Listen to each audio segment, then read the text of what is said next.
하나님께서 오늘 우리에게 주신 말씀 마태복음 16장 1절로 4절까지 말씀입니다. 마태복음 16장 1절부터 4절까지 말씀, 우리 다 같이 함께 찾으셨으면 읽도록 하겠습니다. 시작.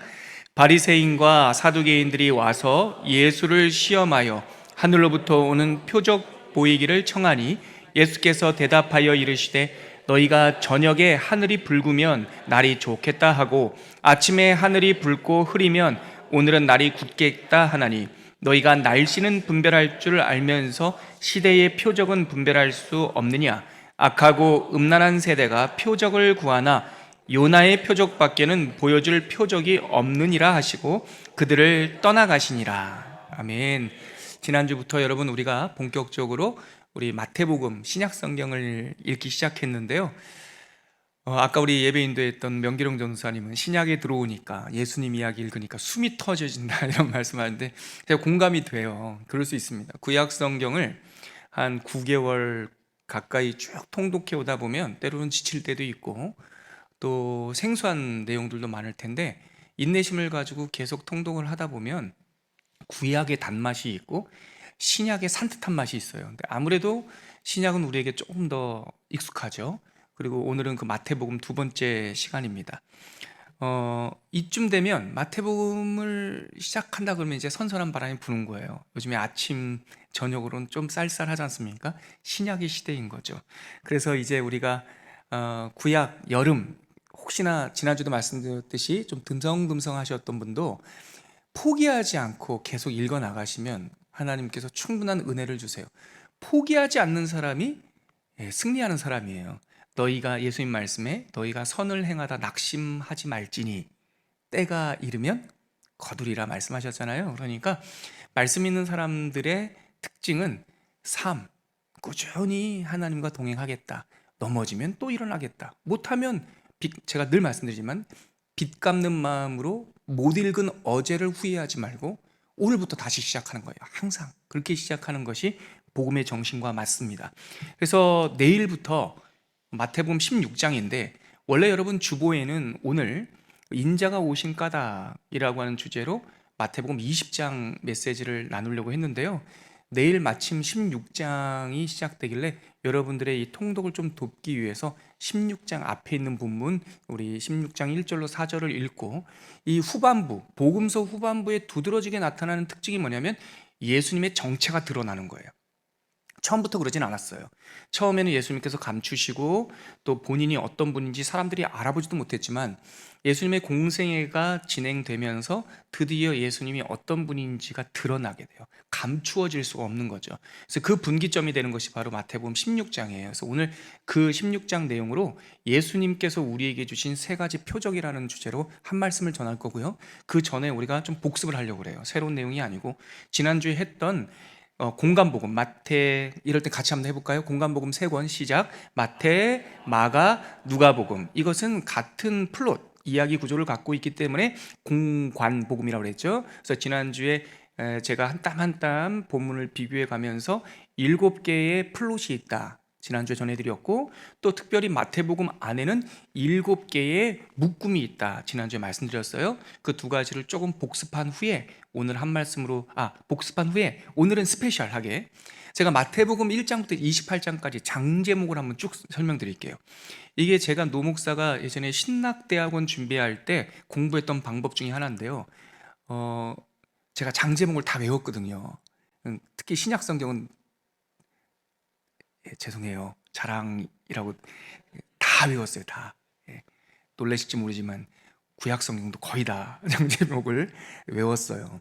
지금 많이 까먹었지만, 그러니까 예를 들어서 뭐 마태복음 18장 그러면 뭐가 딱 있다. 내용은 몰라요. 마태복음 17장 그러면 무슨 내용이 있다. 이런 식으로 이제 암기를 했죠.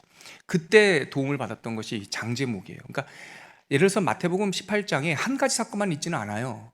하지만 그 18장 안에 있는 핵심 스토리가 뭔지를 하나씩 하나씩 이렇게 하는 거예요. 제가 외울 때는 이렇게 다듬지 않았는데요. 여러분들에게 장제목 한번 오늘 시간이 되는 김에 한번 말씀드려야 되겠다 하다가 제가 다시 또 정리하지 않았겠어요? 그래서 두 글자, 네 글자, 두 글자, 네 글자 그 맞히냐고 힘들었어요. 그래서 두 글자와 네 글자로 다 맞춰가지고 28장을 한번 여러분들에게 보여드릴게요. 그래서 복습하면서 여러분들이 뭐 신학대학원 갈 건 아니지만 이렇게 알고 있으면 되게 유익해요. 특히 마태복음 하나만, 마가, 누가, 요한복음은 다 이렇게 할 필요 없어요. 하지만 마태복음 하나만 이렇게 장제목을 1장부터 28장까지 딱 알고 있으면 이것을 기준으로 해서 마가복음도 비교해서 알 수 있고 누가복음도 알 수 있고, 아니 마태복음에는 여기 있었는데 누가복음은 저기에 있구나, 뭐 이런 식으로 비교해 볼 수 있지 않겠어요? 그래서 오늘은 스페셜로 마태복음 장제목을 한번 쭉 보고 오늘 한 말씀, 예수님께서 우리에게 주신 세 가지 표적에 대해서 나누도록 하겠습니다. 먼저 강의안을 참고하시면서 또 영상을 보시는 분들도 영상 내용을 참고하시면서, 혹시 또 여러분 영상 보시는 분들 계시면 노 목사가 자꾸 강의안 그러는데 나는 뭐 외국에 있고 지방에 있어서 멀리 있어서 강의안 없는데 어떡하나, 그러면 속상해하지 마시고 초원교회 전화하세요. 저희는 다 보내드려요. 근데 어떤 분이 예전에, 어떤 분이, 우리 교회는 이제 창세부터 계시록까지 전체를 다 이렇게 정리해 놓은 그 강의안이 있지 않습니까? 그게 한 1000페이지 돼요. 근데 저기 지방에 있는 어떤 분이 너무나 사모하셔서 그거를 달라고 그랬대요, 사무실에. 그래서 파일은 뭐 다 드릴 수 있다 그랬더니 출력해서 달라고 그랬대요. 그거는 못 해드립니다. 그건 안 되는, 그거는 우리 전도사님 1000페이지 출력하려면 힘드니까 혹시나 필요하면 저희가 파일로 다 보내드릴 수 있다. 그러니까 혹시나 영상으로 들으시는 분들도 전화만 주시면 저희가 이메일로 다 보내드리겠다. 여기 계신 분들은 출력해드리는 강의안을 참고해 주시고요. 또 영상 보시면서 한번 보시죠. 먼저 공간복음, 마태, 마가, 누가복음 7마디로 나눴을 때의 구조가 이렇게 밥그릇처럼 보였죠. 우리 이미지 한번 보여주시겠어요? 밥그릇으로 되어 있는 거요? 네, 이렇게 되어 있죠. 그래서 여기 특징에 저 표에는 안 나오지만 여러분들 볼펜이 있으면 한번 체크해 보실게. 마태복음은 그 네 번째 가르침과 기적들이 제일 분량이 많아요.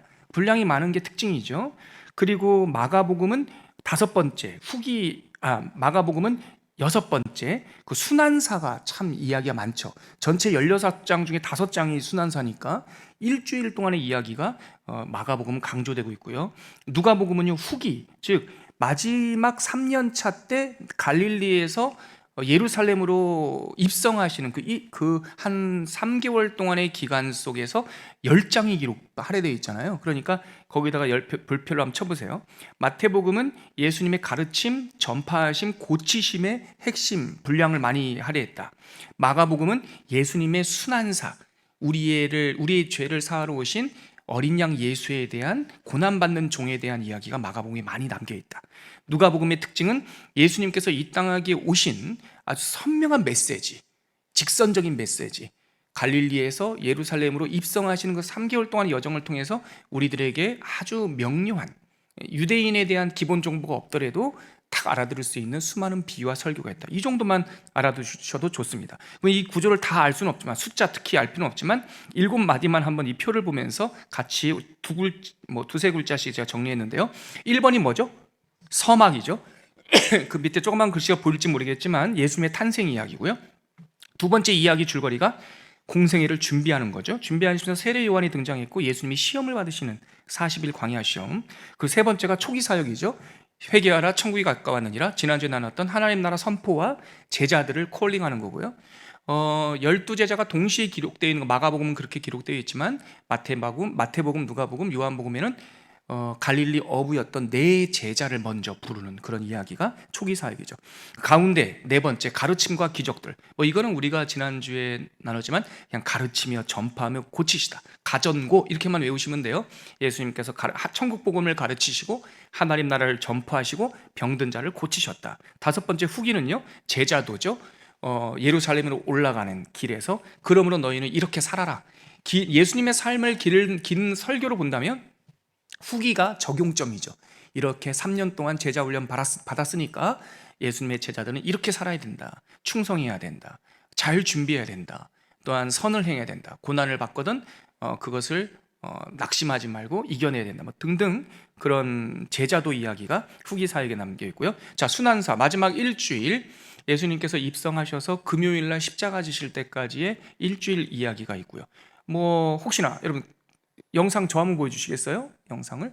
여러분 순환사는 우리가 알고 있는 것만 한번 복습처럼 제가 알려드리진 않았지만 어떻게 순환사가 이어질까요? 첫 번째, 예루살렘 입성하시겠죠. 그때 백성들이 후산나 다윗의 자손이요 들어가서 그날 하신 일이 뭐죠? 해가 뉘우뉘우질 때 어디에 맞아요, 집사님. 성전에 들어가셔서 돈 바꾸고 뭐 짐승 팔고 한 사람 정결케 하시고, 그 다음날 그 저녁에 여리고로 베다니로 가셨다가 다시 들어오셔서 성전에서 논쟁들이 있었고요. 누가 크냐 막 이런 논쟁들이 있었고, 그리고 이틀 후에 최후의 만찬, 우리 마가의 다락방에서 최후의 만찬 있었고, 거기서 설교도 하셨고, 그날 저녁 겟세마네에 가서 기도하시다가 목요일 새벽에 체포되셨어요. 그래서 새벽에 끌려가서 공의 법정에 쓰고 빌라도의 법정을 쓴 후에 십자가 언도, 그리고 십자가를 지시고 올라가셔서 금요일 날 오후 한 3시쯤에 숨을 거두셨죠. 그리고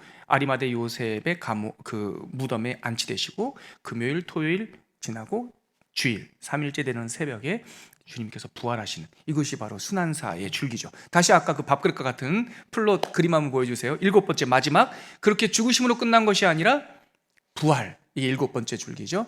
여러분 성경에서 말하는 예수님의 십자가는요, 제가 자주 말씀드리지만 빈 십자가입니다. 가끔 우리가 믿음과 또한 기념비 삼기 위해서 십자가 목걸이 하시는 분들 계시는데, 캐톨릭에서 만드는 십자가와 우리 개혁교회, 개신교에서 만드는 십자가가 근본적으로 다른 점이 있습니다. 캐톨릭에서 만드는 십자가에는 예수님이 달려 있습니다, 형상으로. 그러나 우리가 믿는 십자가는 예수님이 없습니다. 이거 명심하셔야 돼요. 왜 그렇습니까? 예수님은 더 이상 십자가에 달려 계시지 않으세요. 십자가에 달리셨지만 내려오셔서 부활하셨어요. 그는 살아나셨어요. 물론 그 아리마대 요셉의 무덤에서 천사가 한 말이지만 그는 여기 계시지 아니하시고 라고 하는 말씀은 엄청난 울림을 줘요. 그는 십자가에 계시지 않습니다. 그는 그 무덤에 계시지 않습니다. 그는 너희들보다 먼저 어디로 가리라?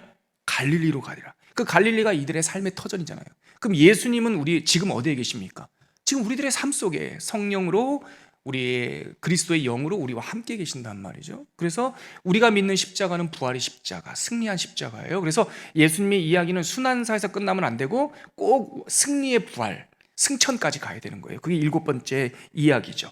자, 마태복음, 지난주에 했던 마태복음을 잠깐 복습해 보면, 마태복음은 유대인들에게 익숙한 문법, 글쓰기 기법으로 기록됐다. 유대인들은 5개지 설교 그러면 되게 홀리홀리한 느낌을 받는단 말이죠. 그래서 마태복음에는 5개의 설교 묶음이 있고, 이 이외에도 유대인들의 독특한 글쓰기, 비슷한 것을 묶어 놓는 집성문 형태, 잘 쓰지 않는 말이지만 묶음 형태로 기적 묶음이 있고요, 또 심판 묶음, 크게 또 짜잘한 것들이 있어요. 뭐 논쟁 묶음, 뭐 비유 묶음이 있는데 짜잘한 거는 좀 생략하고요, 7개로 딱 맞추자고요. 그래서 설교 5개는 뺄 수 없으니까 설교 5개 놓고, 바로 옆에 기적 묶음이 있고요, 끝에 바로 앞에 심판 묶음이 있어서 총 7개다. 지난주에 했죠? 우리 다시 한번 보시죠.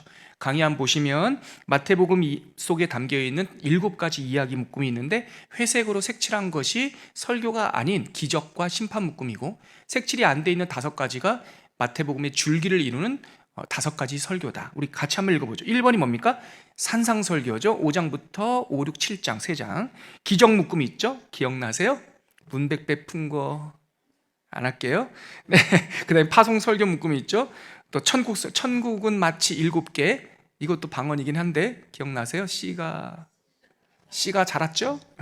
씨가 견우 보진, 씨가 견우 보진가, 오케이, 아무튼 그런 게 있어요. 이거 요지는 뭐다? 천국은 이런 거다. 천국은 마치. 자, 제자 설교 18장. 이것은 이혼에 대해서, 또한 어린아이에 대해서. 어린아이가 나한테 오는 것을 가로막지 말라. 누구한테 꾸짖으신 겁니까? 제자들에게. 제자들한테 그러면 안 된다고, 갈라지면 안 된다고, 또 분노하지 말라고, 옳은 소리 한 것을, 그건 산상설교도 있지만 하여튼 그런 제자 설교 내용들이 18장에 있죠. 그 다음에 심판 묶음, 6가지 화 있을진저, 6화 혹은 7화 선포라고 그래요. 화 있을진저, 외식하는 바리새인과 서기관들이여, 그렇게 7가지를 선포해요. 근데 그걸 하나를 2개를 묶어서 6개라고 말하는 사람도 있는데, 그 화이슬진저가 정확하게 나와 있기 때문에 그냥 7가지 심판 선언, 이렇게 생각하시면 돼요. 맨 마지막에 종말 설교입니다. 오늘 우리가 나눌 한 말씀의 주제가 바로 이 종말 설교예요. 그리고 이 지점에서 7가지 이야기에서 여러분 7번에 해당하는 별표를 치면 좋아요. 7번 종말 설교는 마태복음 특수 본문이다, 이렇게 생각하시면 좋아요. 특수, 이거 뭡니까? 다른 데서는 잘 안 나오는 내용들이에요. 마태복음에만 나오는 내용들이 이 종말 설교에 많이 나와 있어요.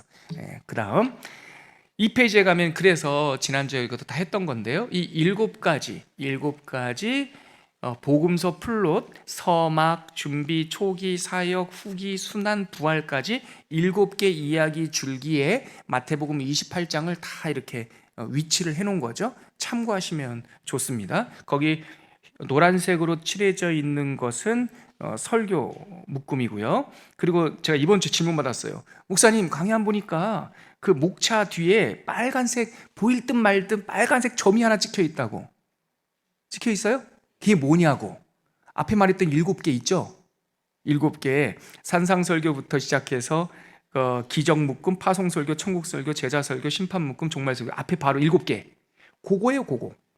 그거가 거기 찍혀 있다는 거예요, 하나씩. 그런데 11번, 제가 이번 강의하는 1번서부터 20번까지 그냥 쭉 했어요. 지난주에 나눠준 거는 단락마다 1, 2, 2번 단락에서 1, 2, 3, 3번 단락에도 1, 2 뭐 이렇게 했는데, 오늘 나눠드린 거는 일부러 1번서부터 끝까지 이 세션을 쭉 줄을 세웠더니 20개잖아요.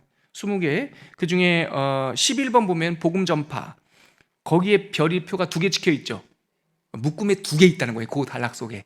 그 단락 속에, 그 단락이 뭡니까? 10장부터 13장이잖아요. 그러니까 파송설교와 천국설교 2개가 그 안에 있다는 얘기죠.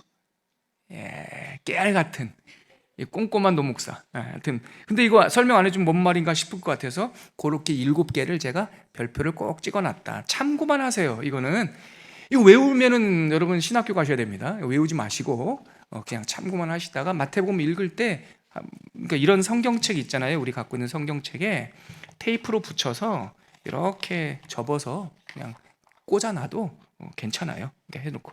자, 오늘 스페셜하게 여러분들과 할게 강의 3번에 나와 있는 마태복음 28장을 장제목으로 제가 2글자, 4글자 다 정리해 놓은 건데 한번 보시겠어요? 3페이지입니다. 41주차 부록이라고 해서 마태복음 장별 제목이라고 했습니다. 먼저 1장은 뭐죠? 족보가 나와요. 수태고지는 마리아에게 예수님이 수태될 것이라고 천사 가브리엘이 고지했다. 그래서 사자성어로 수태고지라고 말을 해요. 수태고지. 2장 가니까 예수님께서 태어나셨네요. 애굽 피난했어요. 여러분 보세요. 예수님께서 태어나서 애굽에 피난 가셨다. 헤롯 대왕이 2살 아래로 다 죽이려고 했다. 그 내용은 마태복음에만 나옵니다. 동방박사 방문은 그러니까 마태복음에만 나오죠.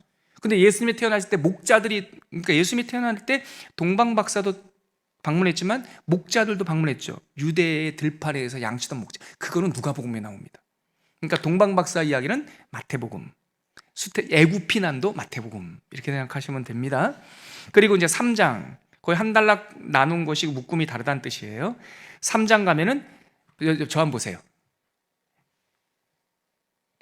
셋, 그래서 세례 됐죠? 3장이 세례. 그래서 세례 요한. 4장이니까 40일 시험이겠죠?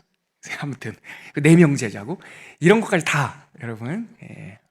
3장은 세 가지니까 세례 요한. 4장은 시험, 40일 시험, 그리고 4명 제자 콜링. 자, 5장 가니까 5장, 6장, 7장 첫 번째 묶음 산상설교, 산상설교 이렇게 묶었죠. 8장, 9장 우리 문백 베푼 거, 중량혈두봉, 지난주에 했던 기적 5개. 너무 하나님 친절하시죠. 우리가 3개, 7개 이렇게 쓰면은 헷갈릴 텐데 정확하게 5대5, 5개 이렇게 되어 있고요. 10장 가니까 예수님의 제자 파송설교죠. 그래서 10장에 가면 파송하려면 이름 알아야 될 거 아닙니까? 12제자 이름이 그래서 10장에 나와요. 10장에 나와요. 11장에 가니까 질문, 세례 요한. 저 한번 보세요. 11장. 예수님께 세례 요한이 질문을 하잖아요. 예, 대면에서. 근데 사실 실제 대면한 건 아니죠. 세례 요한이 감옥에 있었고 예수님은 활동하고 계셨는데 감옥에 있는 세례 요한이 예수님께 질문했다. 11장 됐어요. 12장 12를 건 거죠. 그래서 논쟁이죠. 예, 시비를 걸었어요. 율법 논쟁. 안식일 날 말이죠. 밀밭 이것도 묶어놓은 거예요. 이게 논쟁 집성문이라는데 제가 이걸 뺐어요. 그러니까 뭐 7개 딱 맞추려고요. 아무튼 12장은 시비 거는 장인데 누가 바리새인과 서기관들이 와가지고 안식일 날 밀밭 그거 먹어야 썩었습니까? 안식일 날 예수님께서 손 마른 자 병자를 치유하니까 안식일 날 병자를 치유하는 게 좋습니까? 근데 예수님께서 야, 니네 짐승이 구덩이에 빠지면 그 안식일을 안 건져내냐? 건져내지. 내 백성이 이렇게 아픈데 내가 하나님 일하시니 나도 일한다. 다 이 12장에 나오는 거죠. 그랬더니 우리가 저 예수 하는 거 보니까 딱 귀신 들렸네. 바알세불 논쟁. 그러니까 시비 걸고 논쟁하고 12장에 나와 있다. 됐죠? 13장 30배, 60배, 100배. 그래서 하나를 심었더니 30배, 60배, 100배에서 하나 3에서 13장. 그래서 13장 시가견우 보증그 됐죠? 14장 중요해요. 14장은요 그냥 이걸 외우셔야 돼요. 오병이요 14, 6, 9, 6 저게 뭔 말일까? 14장, 6장, 9장, 6장 사복음서. 오병이어 기적은 사복음서에 다 나오는 유일한 기적이에요. 14장. 그래서 저는 이렇게 외웠어요. 14 식사.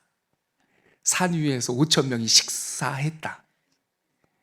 제가 머리가 나빠가지고 이렇게 연상암기를 해야 돼요. 14장. 자, 15장 논쟁, 그리고 정결 논쟁. 손 씻어야 됩니까? 왜 당신 제자들은 손 안 씻고 먹습니까? 뭐 그런 논쟁들이 또 있고요. 16장 주는 그리스도시요 살아계신 하나님의 아들입니다. 오늘 본문이죠. 세상이 나를 뭐라고 하느냐? 선지자라 합니다. 세례 요한이라 합니다. 그렇다면 너희들은 나를 누구라 하느냐? 주는 그리스도시요 살아계신 하나님의 아들입니다. 마태복음 16장 16절 바요나 시모나 복이 있도다. 이것을 알게 하신 것은 혈육이나 너의 그것이 아니라 하늘의 아버지께서 알게 하시겠다. 내가 너 이 고백 위에다가 내 교회를 세우르니 음부의 권세가 흔들지 못하리라. 땅에서 풀면 하늘에서도 풀리고 땅에서 묶이면 하늘에서도 묶이리라. 너무 좋았잖아요. 그리고 나서 예수님께서 16장에 처음으로 인자가 예루살렘에 올라가서 장로와 서기관들과 이 사람들에게 고난을 받아 내가 죽을 거야. 순한 예고를 이때 해요. 그랬더니 베드로가 예수님 멱살 잡고 그러지 마세요 선생님. 우리가 지금 주님 따른 지 2년이나 넘었는데 지금 왜 자꾸 죽는다는 소리 합니까? 이게 16장. 그래서 16장 16절 16 너무 외우기 쉽죠. 주는 그리스도시요 살아계신 하나님의 아들입니다. 유명한 구절이잖아요. 마태복음 16장 16절. 자, 17장 변화산 사건이에요. 저를 한번 보시죠. 저는 옛날에 이렇게 외웠어요. 17 해가 막 뜨잖아요. 변화산에서 예수님의 얼굴이 막 해같이 빛났잖아요. 17장 이렇게 해드려도 5대5도 됩니다. 괜찮습니다. 기대하지 않습니다. 그냥 제가 이렇게라도 한번 들어보시라. 그래서 17장 변화산 기적. 자, 18장 제자 설교. 욕하지 마라 뭐 이런 것도 나와요. 형제를 막 뭐라고 하지 마라. 18장이에요. 19장 아이고 19 그래서 논쟁 믿음의 삶이란 도대체 뭐냐. 20장 예루살렘으로 입성하시는 내용이고요. 여행 가시는 내용이고 드디어 이제 새날처럼 21장에 들어가서 입성 들어가셔서 성전 정결. 22장 바리새인과 서기관들이 와가지고 보세요. 이 있습니다 이렇게 얘기한단 말이에요. 예수님 이 있습니다. 가장 큰 계명이 뭡니까? 동전 우리가 가이사에게 세금을 바치는 것이 옳습니까? 옳지 않습니까? 함정 질문 이를 제기했죠. 22장에서 감동도 없고 하여튼 그래서 그런 거 있어요. 그래서 세금 바치는 거 또 뭐 했죠? 세금 바치는 거 하나 더 있는데 22장 가볼까요? 제가 이래요. 머리가 기억력이 요즘 가물가물해요. 그리고 잠깐만요. 22장에 가면 이렇게 한 번 더 찾아봐 줘야지. 혼인잔치 비유도 있고요. 가장 큰 계명이 뭡니까? 그것도 있고요. 가이사에게 세금 바치는 거 가장 큰 거 부활 논쟁도 있고요. 그러니까 이 일을 세 가지를 제기하잖아요. 세금 문제, 부활. 사두개인은 부활이 없다고 그랬으니까 예수님 자꾸 부활 가리키니까. 그리고 계명 중에 제일 큰 계명이 뭡니까? 이 일을 몇 가지, 세 가지의 이 일을 제기한 게 22장이고요. 23장 7화 있을진저 외식하는 서기관과 바리새인들이요. 24장 25장 종말 설교, 26장 순환과 향유 옥합, 27장 순환과 신문 고난, 28장 부활과 위임 명령. 네 글자 두 글자 다 맞춰봤으니까요. 변화산만 빼놓고는 다 네 글자 두 글자네요. 그거 한번 보시면서 혹시나 내가 요즘에 좀 여유가 있는데 내가 한번 마태복음 장제목을 28장을 다 외워볼까? 도전하십시오. 괜찮습니다. 여러분들이 다 외워가지고 저한테 오면 제가 선물 책 한 권씩 사드릴게요. 그 대신 저한테 와서 시험을 보시고. 이거 어렵지 않잖아요. 이거 내가 그대로 이거 틀도 안 바꾸고 그대로 요것만 지워가지고 드릴 테니까 한번 쫙 시험에 빠뜨렸다면 죄송합니다. 아무튼 어떤 느낌인지 아시겠죠? 28 제가 왜 이렇게 우스갯소리도 해가면서 연상암기 일출 2 있습니다. 12장 막 이렇게 하는 이유는 정말 보아와 같은 건 마태복음 하나만 딱 외워놔도요.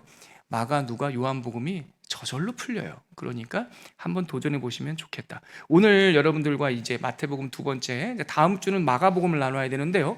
오늘을 알고 계시면 다음 주 마가복음 풀 때 보세요. 막 달라붙습니다. 자, 오늘은 마태복음 마지막 시간으로서 여러분들과 나눌 말씀이 아까 읽었던 16장이에요. 여러분 저를 보시죠. 아까 장제목에 보니까 마태복음 16장 유명한 사건이 있었죠. 가이사랴 빌립보에서 예수님께서 세상 사람들이 나를 누구라 하느냐? 어떤 사람은 세례 요한, 어떤 사람은 선지자. 그때 예수님께서 너희는 그러면 날 누구라 하느냐? 그때 아까 말씀드렸던 16장 17절 베드로가 신앙 고백을 하죠. 바로 그 사건이 있었던 장이 16장이에요. 근데 왜 예수님께서 가이사랴 빌립보 북쪽에 있는 군사 도시에서 그 말씀을 하셨나? 이 16장에 이르러서 드디어 반대가 노골적으로 드러나요. 예수님의 이야기에서는 전반기와 후반기를 나눌 수 있는데 전반기에는 바리새인들이 예수님에 대해서 상당히 호감을 갖고 있었어요. 예수님도 바리새인과 같았거든요. 서기관들 별로 안 좋아하고 또 사두개인들에 대해서 화있을절 이러니까 바리새인들이 저 예수는 우리 꽝가 보다 하고 호기심을 가졌는데 예수님의 말씀 속에서 그 율법주의까지 이 유대 중심적인 우월한 그 혈통주의까지 예수님께서 담을 허무니까 노골적으로 반대하기 시작해요. 그 기점이 바로 16장이에요. 자, 제가 그래서 설교 대지를 여러분들에게 다 전해드렸는데요. 제가 한번 읽어볼게요. 1번, 예수님은 당신의 정체에 대해서 공생의 전반기와 후반부에 서로 상반된 태도를 보였습니다. 전반기에는 당신이 기적을 행하실 때나 이렇게 예수님을 칭송하는 사람들에 대해서 삼가 아무에게도 말하지 말라라고 함구 명령을 하셨어요. 그런데 후반부에 들어서는 더 이상 감출 수가 없게 된 거죠. 그래서 예수님이 하나님의 아들 메시아이신 것이 드러나기 시작했어요. 그 분기점이 마태복음에서는 16장이에요. 16장부터 예수님의 정체, 메시아가 드러나요. 때는 공생애를 시작하신 지 약 2년쯤 지났을 때예요. 이때가 전에 예수님에 대해서 호기심을 갖고 있었던 바리새인들이, 종교 지도자들이 이때서부터 명백한 반감을 갖게 돼요. 그래서 요한복음에는요, 바로 이 지점쯤에 돼서 예수님을 죽이려고 작정했다, 이 표현이 정확하게 나와요. 그래서 예수님을 반감을 갖고 예수님과 그가 가르침에 도전하기 시작하니까, 그러면서 이 사람들이 예수님에게 표적을 보여달라고 그래요. 그것이 오늘 읽었던 본문이에요. 자, 16장 다시 한번 가볼게요. 오늘 본문 제가 읽어드릴게요. 바리새인과, 자막 한번 같이 읽을까요? 우리 시작. 바리새인과 사두개인들이 와서 예수를 시험하여 하늘로부터 오는 표적 보이기를 청하니 예수께서 대답하여 이르시되 너희가 저녁에 하늘이 붉으면 날이 좋겠다 하고 아침에 하늘이 붉고 흐리면 오늘은 날이 굳겠다 하나니 너희가 날씨는 분별할 줄 알면서 시대의 표적은 분별할 수 없느냐? 악하고 음란한 세대가 표적을 구하나 요나의 표적밖에는 보여줄 표적이 없느니라. 그렇죠. 떠나갔죠. 예수님께 사람들이 표적을 보여달라고 하는 것은 믿고 싶어서 보여달라는 게 아니에요. 반대하기 위해서 그러는 거예요. 그러자 예수님께서는 시대를 분별해라 하셨던 산상설교에 주신 말씀은 이런 게 있죠. 너희가 나무도 열매가 좋으면 나무도 좋다고 하고 나무가 좋으면 열매도 좋다 해야지. 나무는 안 좋은데 열매는 좋다고 하고 열매는 안 좋은데 열매는 안 좋은데 나무가 좋다 할 수 없지 않냐. 사람이 그 열매로 그 나무를 알리라 이렇게 말씀하셨어요. 그러니까 분별해야 돼요. 근데 이 세상은 그게 잘 안 되죠. 안 돼요. 그러니까 크리스천들이 이 삶과 말이 이게 좀 일치되는, 그래서 거기서 증거가 스스로 소리 지를 수 있도록 사는 훈련들이 필요한 거죠. 예수님의 말씀도 그거예요. 너희들이 해질녘에 석양을 보면서 날이 빨갛게 해가 지면 야 내일 맑겠네, 아침에 해가 뜰 때 해가 하얗게 떠야 되는데 빨갛게 뜨고 뿌여면 아 오늘 흐리겠네, 이렇게 날씨도 분간하지 않습니까? 그런데 왜 인자의 표적을 분별하지, 시대의 표적을 분별하지 못합니까? 나에게 표적을 보여달라고 하는데 내가 보여줄 표적은 요나의 표적밖에 없습니다. 근데 못 알아들어요, 이 말을. 그래서 제가 오늘 보면은 2번 단락 두 번째 줄 끝부분에 보면 예수와 그의 가르침에 도전하던 시기입니다. 그들은 표적을 요구했고 예수님이 그때서부터 십자가를 예고했어요. 그러니까 요나의 표적이라고 하는 것은 십자가와 3일 동안의 죽음 그리고 부활을 얘기하는 거죠. 3번 요나의 표적과 순환 예고 그리고 예수님의 십자가와 부활로 이어지는 복음의 핵심이 이때서부터 수면 위로 떠오르기 시작해요. 이때부터 예수님은 당신의 죽으심과 부활에 대해 제자들에게 가르쳤어요. 다른 말로 이 마태복음 16장서부터 순환 예고를 하셨어요. 하늘로부터 오는 표적을 보여주셔서 이렇게 맞서고 대서는 종교인들에게 예수님은 요나의 표적밖에 내가 보여줄 게 없다. 질문했던 종교인들이나 제자들조차 눈치채지 못했겠지만 바로 요나의 표적이란 앞으로 일어날 일에 대한 예표였어요. 즉 십자가의 죽으심이죠. 제자들은 시간이 한참 지나서야 예수님이 부활하신 장면을 보고서야 야 요나의 표적이 이거구나라는 것을 깨닫게 되죠. 자 5번 그즈음 예수님은 황제의 도시 인 가이사라 빌립보, 이 가이사라고 하는 말이 케사르, 시저라고 하는 로마 황제 이름이고요. 빌립보라고 하는 것은 분봉왕 헤롯 빌립을 말하는 거예요. 그래서 이 갈릴리 호수에서 조금 떨어진 지금은 레바논 땅인데요. 좀 선선한 고원지대에 군사도시가 로마 군인들이 주둔하는 군사도시가 있었는데 그 도시를 가이사랴라고 했고 빌립이 그 지역 빌립이 그 계획도시를 만들면서 황제에게 봉헌했어요. 그래서 가이사랴 빌립보였어요. 그러니까 황제의 도시에 나사렛 목수 출신 겉모습으로는 흠모할 것이 아무것도 없는 예수님과 제자들이 앉았어요. 아무도 그들의 대화를 주목하지 않았죠. 그때 주님께서 세상이 나를 누구라 하느냐 물으셨고 제자들의 이 베드로의 입을 통해서 그리스도와 하나님의 아들 되심이 그 황제의 자리에서 선포가 된 거죠. 드디어 예수님이 드러난 거예요. 드러난 하나님 나라. 그때서부터 예수님께서 순환 예고를 시작해요. 인자가 죽을 것이다. 자, 5번. 그즈음 예수님은 황제의 도시 가이사랴 빌립보에서 제자들에게 물었습니다. 사람들이 나를 누구라고 합니까? 이 대화 속에서 예수님은 부지중에 신앙 고백을 했습니다. 주는 그리스도시요 살아계신 하나님의 아들입니다. 이때부터 본격적인 순환 예고가 시작됩니다. 6번. 순환 예고, 곧 인자가 고난을 받고 죽임을 당할 것은 예수께서 이 땅에 주시는 첫 번째 표적이었습니다. 예수께서는 이를 대속물이라고 말합니다. 오늘 본문이었던 마태복음 20장 28절 인자가 온 것은 섬김을 받으려 함이 아니라 오히려 섬기려 하고 자기 목숨을 많은 사람들의 대속물로 주려 하심이라. 그 대속물이라고 하는 것이 십자가의 의미예요. 대속이라는 게 뭡니까? 우리가 빚진 것을 탕감해 준다는 거죠. 예수님께서는 첫 번째 표적으로 너희 죄가 다 사해질 것이다. 다 갚아질 것이다.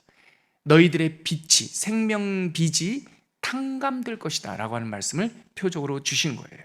십자가의 죽음은 곧 대속의 표적이었습니다. 7번 이어 죽임을 당하고 3일 만에 살아나리라 이렇게 또 말씀하셨어요.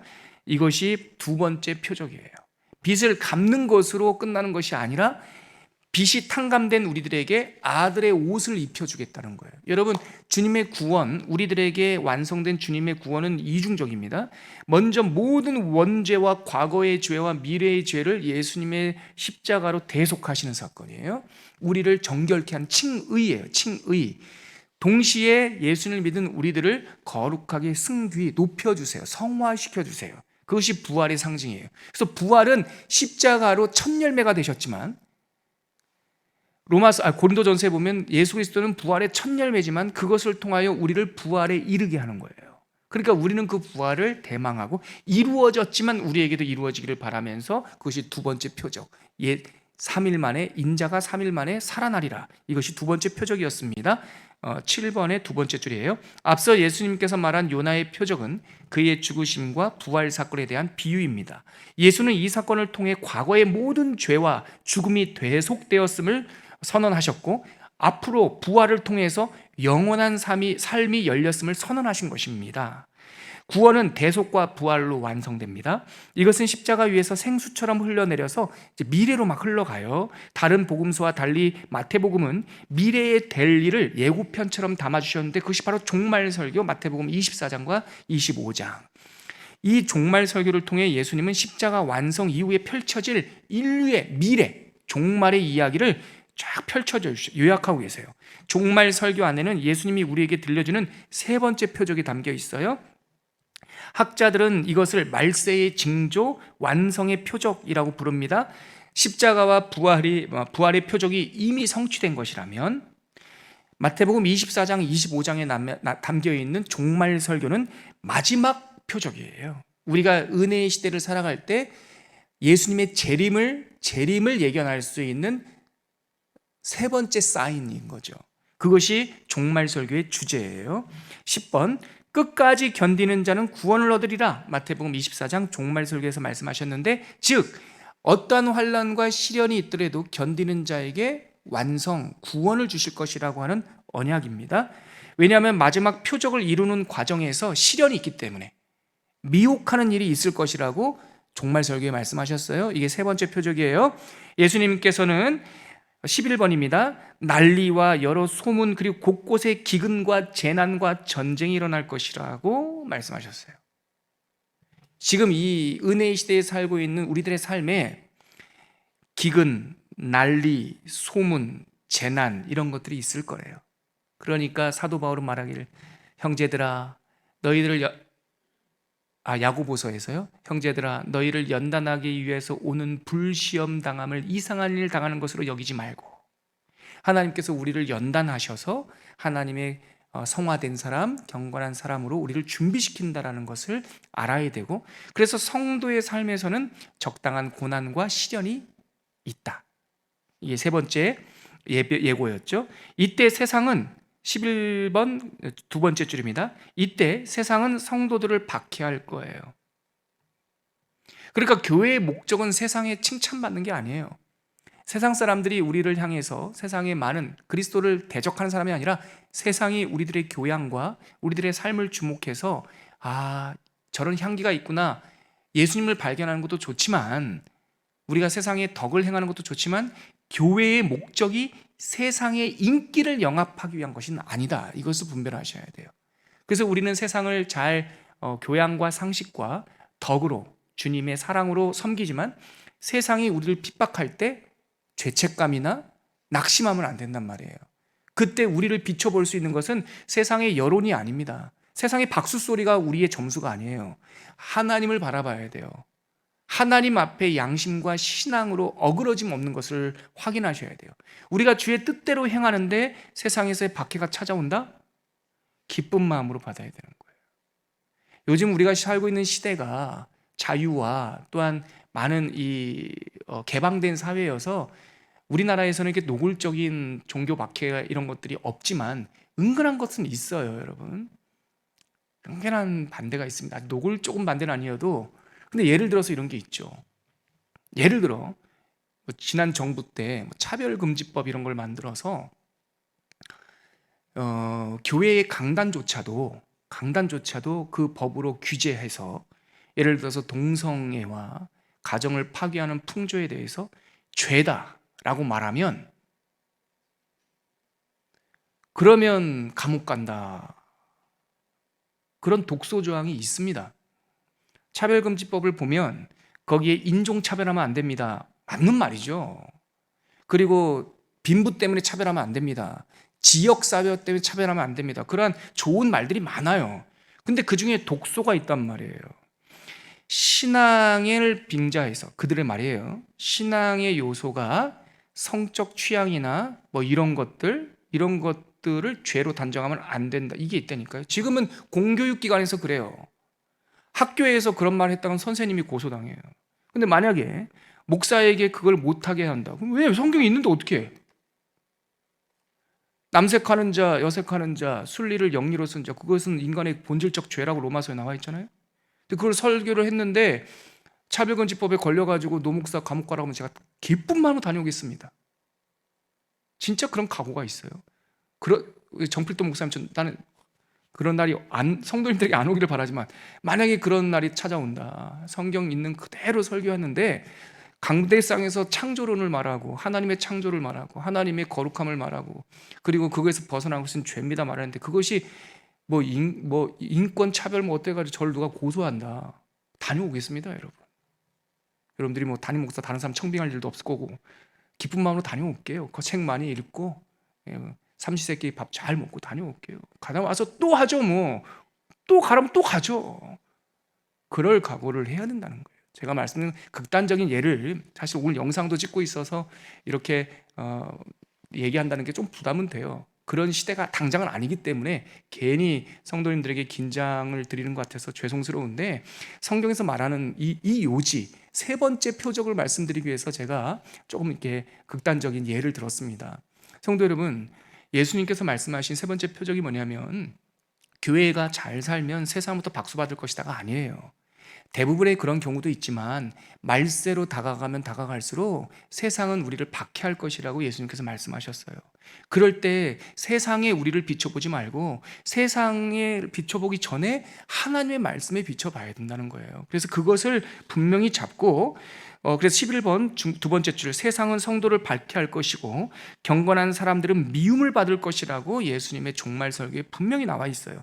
그때 곳곳에서 거짓 선지자들이 등장할 거예요. 그래서 어떤 사람들이 자꾸 우리들한테 얘기하죠. 왜 이렇게 이단이 많냐고. 가톨릭에도 이단이 없고 불교에도 이단이 없고 이슬람교도 이단이 없는데 왜 개신교에만 이렇게 이단이 많냐고. 아니에요, 여러분. 그거는 인문학적으로도 조금 틀렸고요. 신학적으로 좀 틀렸어요. 인문학적으로는 왜 틀렸냐? 여러분, 불교에도 수많은 이단들이 있습니다. 가톨릭에 거기는요 파문을 시켜버려요. 그냥 조금만 교황의 뜻에 안 맞으면요 그냥 파문을 시켜버린다니까요. 그리고 그러면 우리 현상학적으로 신학적으로 개신교 안에 하나님의 말씀 진리 안에 왜 이단이 있습니까? 명품의 짝퉁이 있는 거예요, 여러분. 명품의 진짜가 아닌 것엔 짝퉁이 없어요. 또 하나 예수님께서 말세에 거짓 선지자들이 분명히 나타난다고 예견하셨어요. 그러니까 이것은 우리가 받아들여야 될 현상이에요. 그래서 신천지가요 현대의 산물이 아니에요. 2000년 교회 역사를 보면요 이세벨부터 시작해서 수많은 이단들이 있고요. 그 신천지의 족보를요 100년만 딱 올라가면 통일교가 있어요. 통일교도 그냥 떨어진 게 아니에요. 하여튼 있어요. 그러니까 거짓 선지자들이 계속 나타날 거예요. 그러니까 예수님 말씀이 뭡니까? 깨어 있으라는 거예요. 분별하라는 거예요. 말씀을 읽어야 된다는 거예요. 하나님의 말씀을 모르면 이단이 무슨 얘기를 해도 그런가 보다 하고 끌려가는 거 아니겠습니까? 아무튼 예수님께서는 곳곳에 거짓 선지자들이 등장하는 것도 징조라고 말씀하셨고 예수님은 성도들에게 이런 현상들을 예의주시하라고 말씀하셨어요. 12번 이런 난리와 소동 속에서 나타나는 시대의 특징은 사람들이 사랑이 식어질 거래요. 사랑이 식어질 거래요. 그러니까 어떻게 하든지 우리는 더 사랑하려고 애를 써야 돼요. 어떻게 하든지 흘려보내려고 애를 쓰고 어떻게 하든지 용납하려고 애를 써야 돼요. 그렇기 때문에 예수님들은 성도들에게 사랑을 당부하셨어요. 요한복음 13장 34, 35절 서로 사랑하라. 내가 너희를 사랑한 것 같이 너희도 서로 사랑하라. 너희가 서로 사랑하면 비로소 세상에 너희가 내 제자인 줄 알리라. 새 계명을 너희에게 주노니 서로 사랑하라. 그게 우리들에게 주신 예수님의 당부고요. 이렇게 서로 사랑하며 거친 땅을 살아갈 때 땅끝까지 복음이 전파되고 나서야 세상의 끝이 오리라. 이 구절 한번 찾아보죠. 마태복음 24장 14절입니다. 오늘 그 종말 설교에 있는 마태복음 24장 14절 13절 14절 아니다 12절부터 읽죠. 24장 12, 13, 14절 자 찾으셨습니까? 마태복음 24장 12절부터 14절까지 우리 함께 읽겠습니다. 시작. 불법이 성함으로 많은 사람의 사랑이 식어지리라. 그러나 끝까지 견디는 자는 구원을 얻으리라. 14절 이 천국 복음이 모든 민족에게 증언되기 위하여 온 세상에 전파되리니 그제야 끝이 오리라. 아멘. 이것이 바로 세 번째 표적이에요. 어떤 환난과 핍박이 있더라도, 세상이 요란스럽고 또한 사람들이 사랑이 식어진다 할지라도 하나님의 천국 복음이 못 듣는 사람 한 사람 없이 모든 열방들에게, 나라가 아니에요, 네이션이 아니라 이 민족과 열방이에요. 그러니까 한 나라 안에도 수많은 민족들이 있어요. 터키만 하더라도요, 그 터키 사람만 있는 게 아니라 또 그 사막에, 또 산악 속에 수많은 그 나라에 환영받지 못하는 민족들이 있어요. 그 사람들에게까지 다 복음이 전파되고 난 후에야 그제야 끝이 오리라. 이것을 확고하게 말씀하셨어요. 이것이 바로 예수님께서 우리에게 주시는 세 번째 표적입니다. 자, 우리 마지막 다 강의 안 있으니까요, 12장 맨 마지막에 있는 문장, 성도는, 우리 이 부분은 같이 한번 읽어볼게요. 오늘의 결론입니다. 시작. 성도는 마음에 간직한 이 세 가지 표적이 있습니다. 그것은 십자가의 대속, 두 번째 부활의 소망, 그리고 복음 전파의 사명입니다. 다시 한번 세 가지 표적이 있어요. 십자가의 대속, 속죄함, 부활의 소망, 복음 전파의 사명. 이 세 가지만 교회가 꼭 붙잡아도, 목사가 이 세 가지만 꼭 붙잡아도 곁길로 나가지 않고 주님과 동행할 수 있는 사명자의 삶을 살 수 있다. 이것이 바로 마태복음에 특별히 담겨 있는 예수님께서 우리에게 주시는 세 가지 표적 이야기였습니다. 오늘 말씀을 거두면서 찬양 올려드리고 마칠 텐데요, 오늘 함께 올릴 찬양은 물이 바다를 덮음같이라는 찬양입니다. 가사 보면은 세상 모든 민족이 구원을 얻기까지 쉬지 아니하시는 하나님, 주의 심장 가지고 우리가 일어나 주님 따르게 하여 주시옵소서. 우리 가사 오늘 말씀의 적용으로 삼고 찬양하겠습니다. 함께 하나님께 올리겠습니다.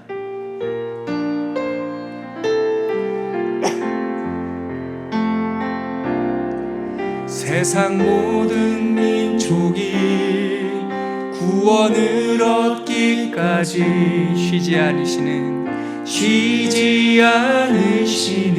하나님, 주의 심장 가지고 우리 이제 일어나 주 따르게 하소서. 아멘. 세상 모든 육체가 주의 영광 보도록 우릴 부르시는 하나님, 주의 손과 발 되어 세상을 치유하며 주 섬기게 하소서. 물이 바다 덮음같이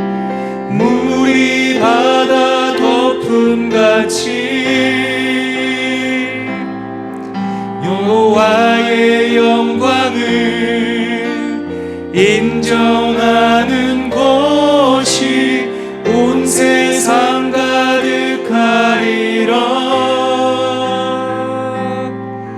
물이 바다 덮음같이 물이 바다 덮음같이 물이 바다 덮음같이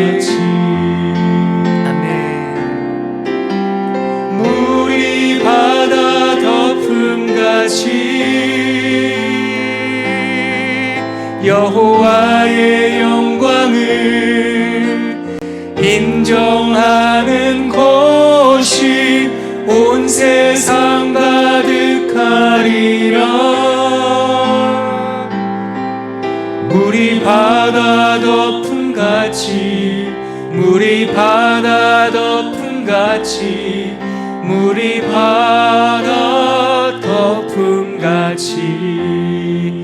아멘. 우리 같이 말씀을 거두면서 기도하겠습니다. 구원을 이루시는 분이 누구입니까? 여호와 하나님. 우리 하나님의 열심이 이 땅의 구원을 이룹니다. 신실한 것은 세상도 사람도 아니라 하나님이십니다. 이 시간 함께 말씀을 거둘 때에 하나님, 우리는 세 가지 표적, 십자가, 부활, 그리고 복음 전파, 이 표적을 꼭 붙잡게 하여 주시옵소서.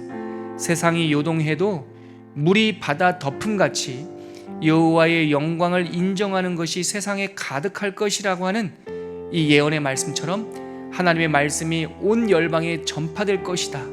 그제서야 끝이 오리라고 하는 말씀을 붙잡고 하나님의 사명을 이루는 교회, 하나님의 사명 따르는 성도 되게 하여 주시옵소서. 이 시간에 그 말씀 기도 제목 잡고 함께 기도하겠습니다. 하나님 아버지, 은혜를 감사합니다. 우리가 받은 하나님의 부활과 생명의 구원을 어떻게 살아낼 수 있겠습니까? 하나님, 이 세 번째 표적을 가슴에 잘 새기게 하여 주시어서 어떻게 하든지 사람 살리는 복음, 하나님의 복음을 못 듣는 사람들에게 예수 전하는 전도와 선교, 또한 우리 주변에 하나님의 사랑과 주의 생명을 전하는 복음 전파의 사명을 살아갈 수 있도록 주님 붙잡아 주시옵소서. 이 시간 수요예배까지 나와서 말씀을 배우는 더 말씀의 동반자들이 있습니다. 하나님 아버지, 우리 귀한 성도들에게 이 성령의 뜨거운 것을 허락하여 주셔서 머리로만 배우고 익히는 것으로 끝나지 않고 우리들의 삶이 구원받고 삶이 변화되어지며 많은 사람들에게 주의 사랑을 전하고, 또한 우리가 능력 주시는 만큼 열방에, 또한 세상 곳곳에 주님의 복음을 전할 수 있는 복음 전도자로 살아갈 수 있도록 주님 인도하여 주시옵소서. 살아갈 이유를 우리들에게 물붓듯이 부어 주시옵소서. 하나님 아버지, 은혜를 감사합니다. 예수님께서 우리에게 주신 세 가지 표적, 십자가의 대속, 부활의 영생 소망, 복음을 전하는 선교적 삶, 이 표대를 가슴속에 잘 새길 수 있도록 인도하여 주시옵시고, 우리가 이 땅만 바라보고 살면 지치고 우울하고 왜 사나, 무엇 때문에 이렇게 수고하나 낙심되고 좌절할 때가 많사오나 하늘을 바라보면 삶의 등대가 보이게 될 줄 믿습니다. 하나님의 표대를 붙잡고 사명 이루는 교회, 사명 따르는 성도들 되게 하여 주시옵소서. 우리를 이끌어 주시는 예수님의 이름으로 기도합니다. 아멘.